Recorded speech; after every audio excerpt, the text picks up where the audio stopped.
My name is Blake Morrison. I'm the investigative projects editor at Reuters in New York. I'm going to talk about two projects that I was part of in my previous incarnation at USA Today.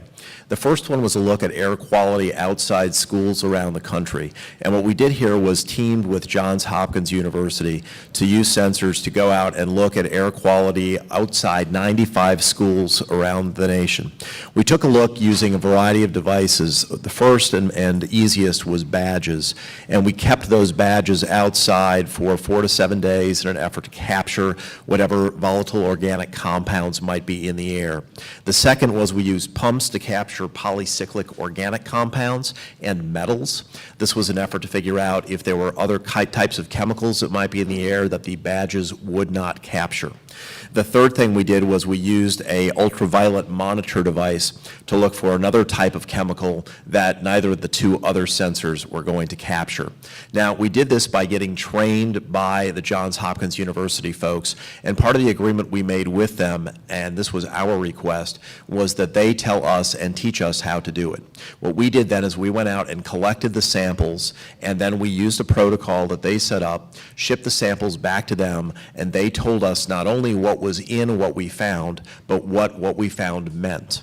Those two things were critical because we were essentially banking on the expertise of Johns Hopkins to help us support whatever it was we were going to find. There was certainly a journalistic risk involved in so much as there was the possibility we were going to go out and do this monitoring and not find anything or not find what we thought was there.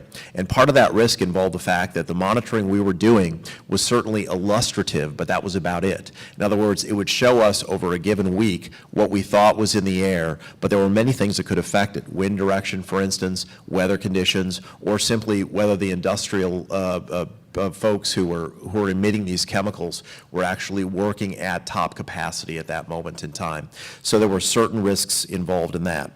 The second project that I want to mention real quick is a project that USA Today started when I was there and finished after I left, taking a look at lead in soil.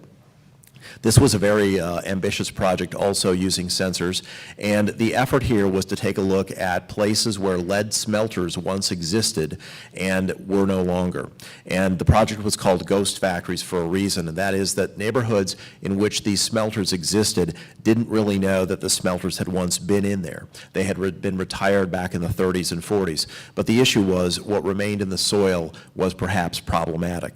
So again, we set up a protocol here, and we worked with a company that uses an XRF device, and this is simply a gun that looks something like a phaser in Star Trek that you put against the soil onto the ground, and you pull a trigger, and for 80 seconds it tells you the levels of metal that are in that soil, okay?